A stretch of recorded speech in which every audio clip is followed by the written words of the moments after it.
बंगाल में शिक्षक भर्ती घोटाले की आरोपी अर्पिता मुखर्जी आज फूट फूट कर रोने लगी। ईडी हिरासत के दौरान अस्पताल लाए जाने पर अर्पिता मुखर्जी जोर जोर से रो रही थी। वहीं अस्पताल पहुंचते ही अर्पिता मुखर्जी बेहोश होकर गिर गई।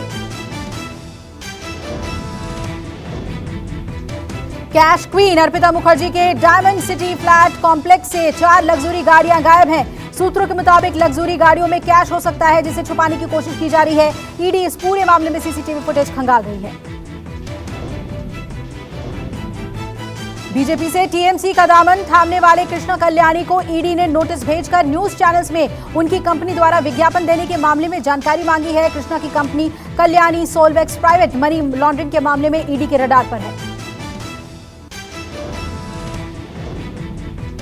राष्ट्रपति अपमान मुद्दे पर केंद्रीय गृह मंत्री अमित शाह और केंद्रीय मंत्री स्मृति ईरानी ने राष्ट्रपति द्रौपदी मुर्मू से मुलाकात की।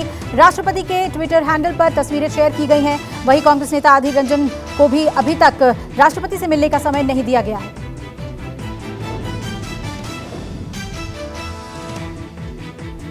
नाम अधीर पर दिमाग से बधीर, अठावले ने यह कहा। अपना पद छोड़े अधीर रंजन। केंद्रीय मंत्री रामदास अठावले ने यह भी कहा कि अधीर रंजन चौधरी, उनका नाम तो अधीर है लेकिन उनका दिमाग बधीर हो गया है। वो अपना दिमाग इसी तरह चलाते हैं जिससे पूरे देश का अपमान होता है।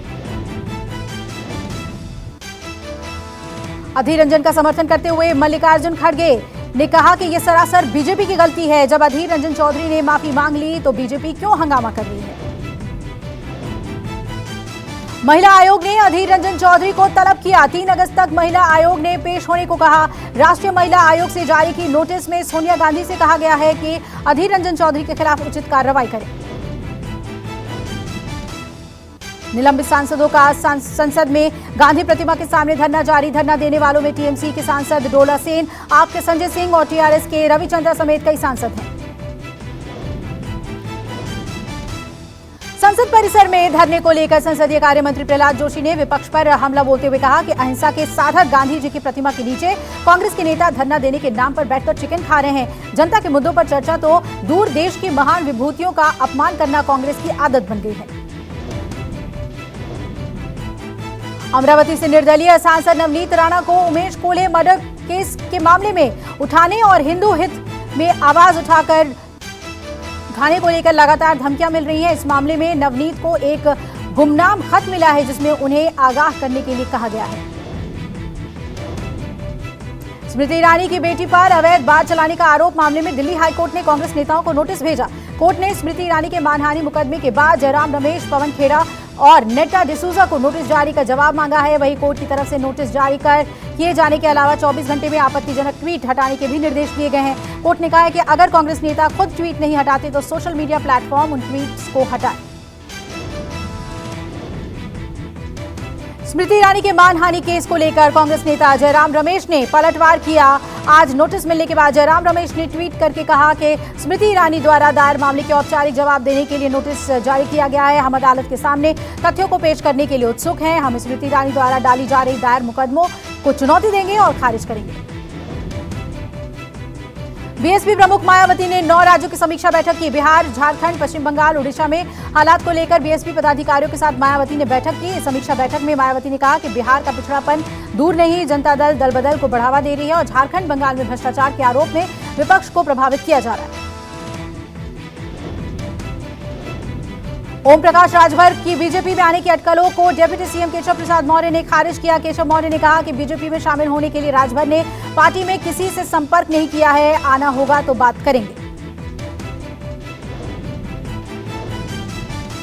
महाराष्ट्र में मंत्रिमंडल का विस्तार जल्द होगा। मंत्रिमंडल विस्तार पर शिंदे गुट में सहमति बन गई है और सीएम नासिक और औरंगाबाद दौरे के बाद मंत्रिमंडल विस्तार करेंगे। महाराष्ट्र में कई विभागों को लेकर चर्चा है। माना जा रहा है कि जल्द ही विस्तार को लेकर घोषणा कर दी जाएगी।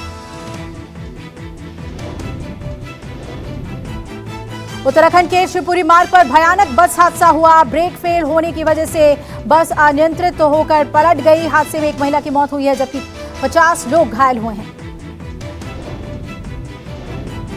अलीगढ़ में भीषण सड़क हादसा हुआ। दिल्ली से फर्रुखाबाद जा रही यात्रियों से भरी बस अनियंत्रित होकर फ्लाईओवर से नीचे गिरी। हादसे में एक महिला की मौत हुई है जबकि 25 यात्री घायल बताए जा रहे हैं। 5 लोगों की हालत चिंताजनक बनी हुई है।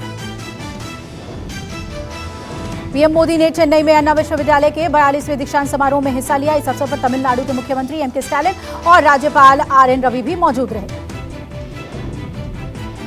रूस यूक्रेन की जंग के बीच भारत लौटने वाले मेडिकल छात्रों के लिए बड़ा ऐलान किया गया। केंद्र ने 20,000 मेडिकल छात्रों को फॉरेन मेडिकल ग्रेजुएशन एग्जाम में बैठने की इजाजत दी। कर्नाटक के बेल्लारी में हुई बीजेपी युवा नेता प्रवीण नेट्टारू हत्याकांड की जांच एनआईए कर सकती है। कर्नाटक सरकार ने जांच की सिफारिश की। कर्नाटक के मैंगलोर में बीजेपी कार्यकर्ता प्रवीण नेट्टारू की हत्या के बाद एक मुस्लिम युवक पर हमले की घटना सामने आई है। युवक की चाकुओं से गोद कर हत्या कर दी गई है। मथुरा में कुर्सियों का पुल बनाकर स्कूल में पहुंचने वाली शिक्षिका पर गिरी गाज। वीडियो वायरल होने पर प्रशासन ने किया सस्पेंड।